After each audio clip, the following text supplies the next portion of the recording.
Hey everyone, this is Irene again with more chit chat from the 90 Day Universe, our 90 Day fam. This time we're talking about 90 Day the Single Life.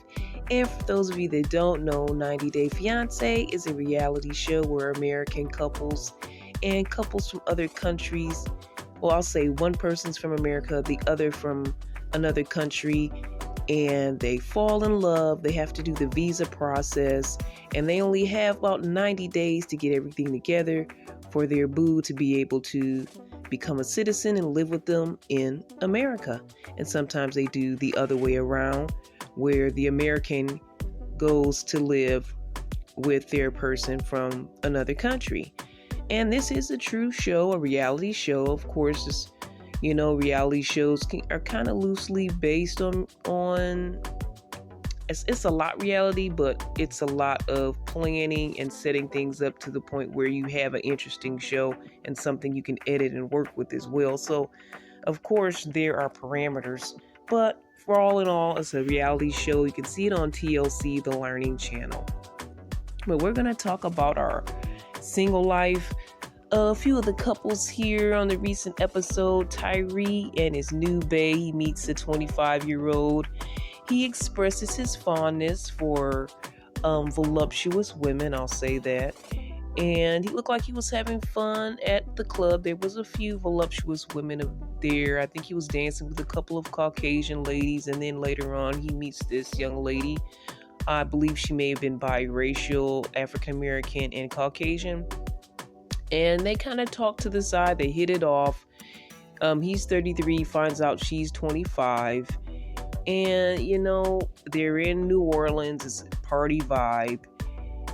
And he's trying to break out of his shell and kind of be a bad boy a little bit, I think. And I think he has on some beads. And she's like, oh, those are nice beads. Where'd you get them? He's like, well, if you want them, what are you going to do for them? So he's kind of pulls off the bad boy side of Tyray, comes out. I'm not sure if I like that side very much, but it happened. And so he puckers his lips up for a kiss. And she's like, what do you mean? What do I have to do? She's like, okay, this is a little sus. I know I don't want Tyray to be that guy, and he just meets her and, already kind of giving off that vibe, that maybe a little bit too thirsty vibe, or maybe he thinks she's so thirsty that she'll do anything. I don't know. She was picking up that a little bit, but, things turned quickly when she was like, well, okay, kiss, I'll give you a kiss on the cheek. And it was respectful. It was cool. He does get her to go back to the hotel with him the second time they meet up.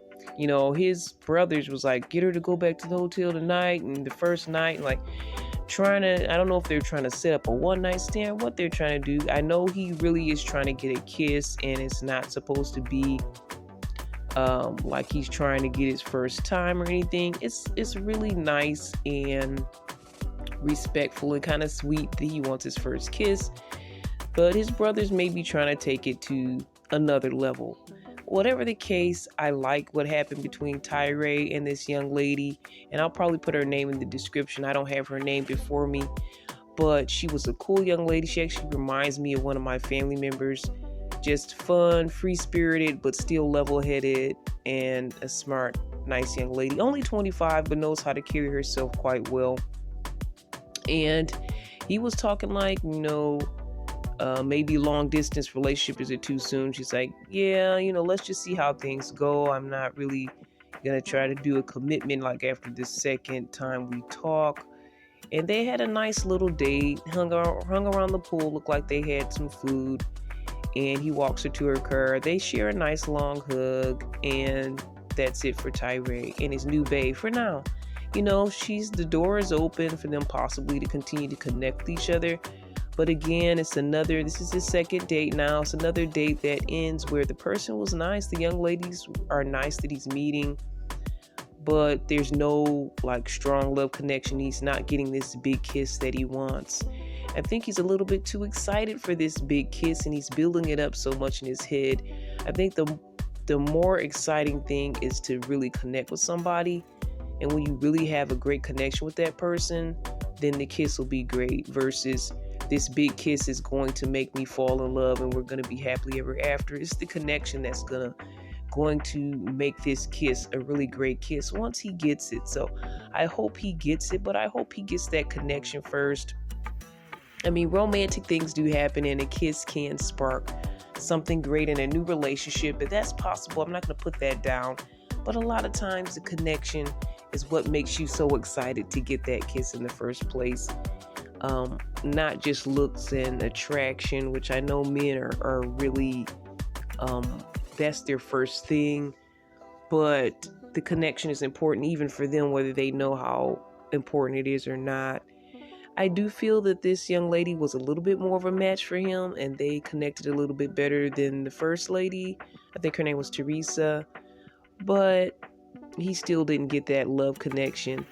But again, it can take time, and he doesn't seem like he is that quick draw McGraw type fast moving guy. And I still have respect for him.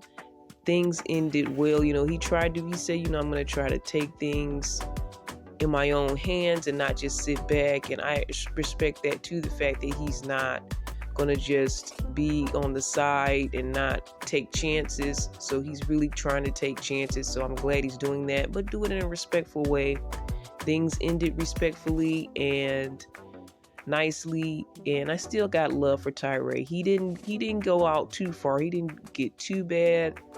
So respect for him, and hopefully it's great to see him on his journey, and it's great to see a guy that seems like a good guy and is trying to go about things in a positive way. He also talks about caregiving for his mom, and that's his focus right now. And the young lady said she also had an ill family member as well. And that's an important issue that, people go through in life. But we'll talk about that at a future time. But again, that makes him seem like a great guy. I think he is caregiving for his loved one. So I just wish Tyray all the best in his search for love. And let's see as things continue on 90 Day the Single Life. Now let's go to Deb, Ruben, and Julian. They all meet up. Really, it's Debbie and Ruben. They stop at this event where you can graffiti. I guess it's legal graffiti. Everybody has spray cans and they're spraying on the wall, and Julian joins in, but first he has to ask the organizer, did you guys get permission to do this graffiti? Because he is a cop. So they're having fun drawing and artsing on the wall, and Debbie and Ruben actually match a little. Debbie has a splash of color with the I think it's like a sash type of thing she's wearing, or a cover up over her arms, and he's wearing his colorful shirt and hat as usual. I think that's the theme for him. Julian's like, I don't take this guy seriously. I don't like what he's wearing.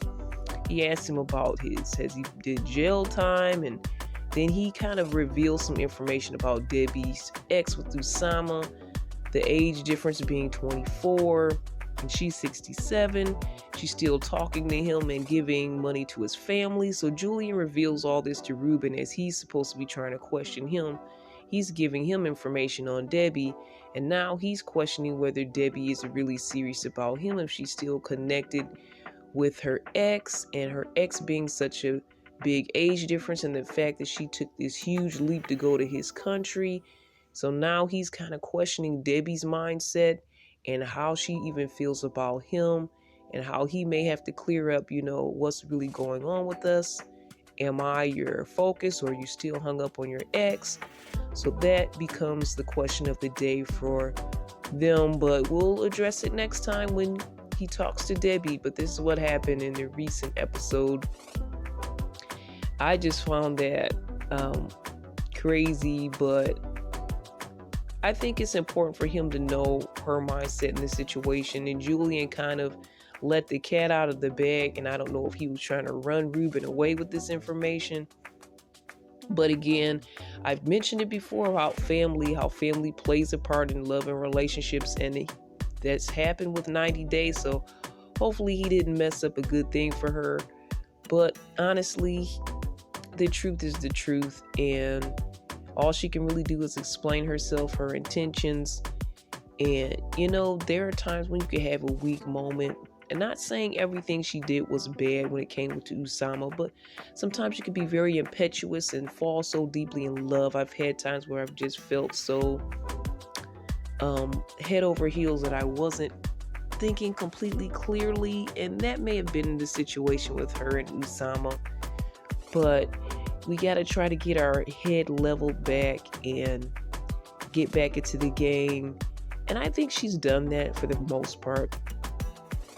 So hopefully Debbie, this is a couple that I guess considered senior love. I don't know Ruben's age. I know he's younger than Debbie. She's 67.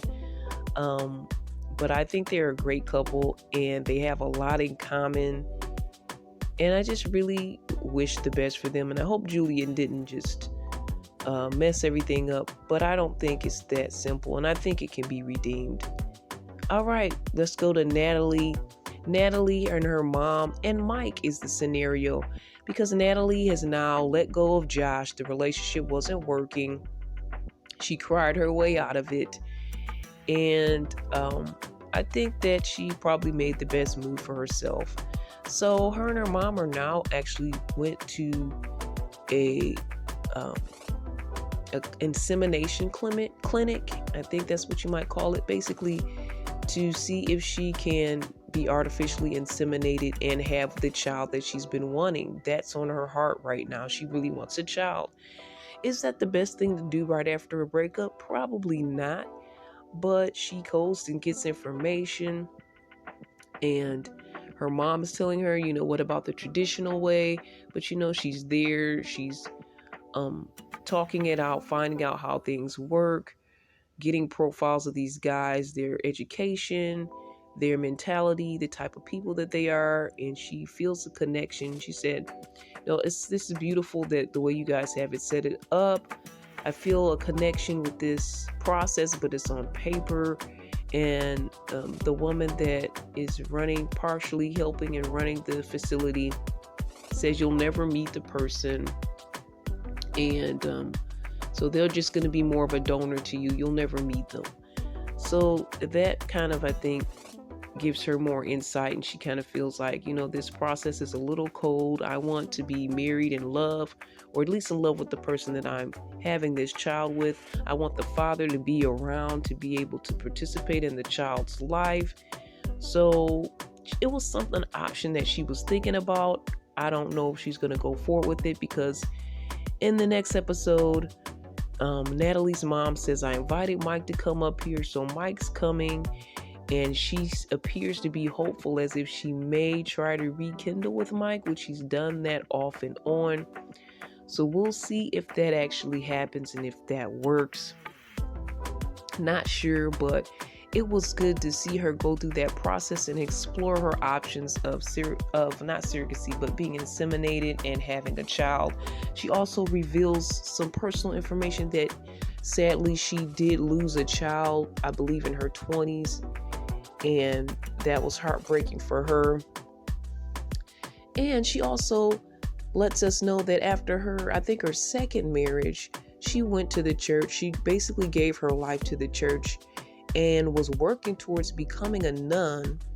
But her family really didn't approve, so she didn't continue the process. But she said she enjoyed that part of her life and connecting to the church and all the sisters working together. And she just enjoyed that part of her life and devoting her life to that, to the ministry and to the church. So I was really surprised to hear that about her as well. I knew with some of her moral stance and some of the things she said that she did have some type of a moral background, but I didn't know to the point where she almost became a nun. She almost became a Julie Andrews character in The Sound of Music. Maybe I'm going too far with that. But yeah, she actually was trying to become a nun, which I forgot what they called them in the process. But I didn't know that about Natalie. So that was some cool new information, which ties into our whole element of faith, love, and trends right here on CBiz Media. But that's it for our coverage today for the Single Life 90 Day Fiancé. Wishing all the couples the best as they go through their singles journey. I do have to give a shout out to John and Megan as he tries to move forward with Megan, because his family kind of let her know that he's not really a responsible guy, and he's not really into kids. So that may be making Megan question their relationship going forward. John is really trying to hold on to it and say, let's go to the next step. I don't want to really lose you.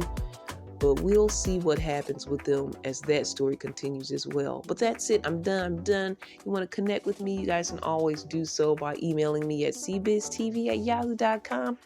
That's cbiztv@yahoo.com. All the best. God bless. And talk to you next time.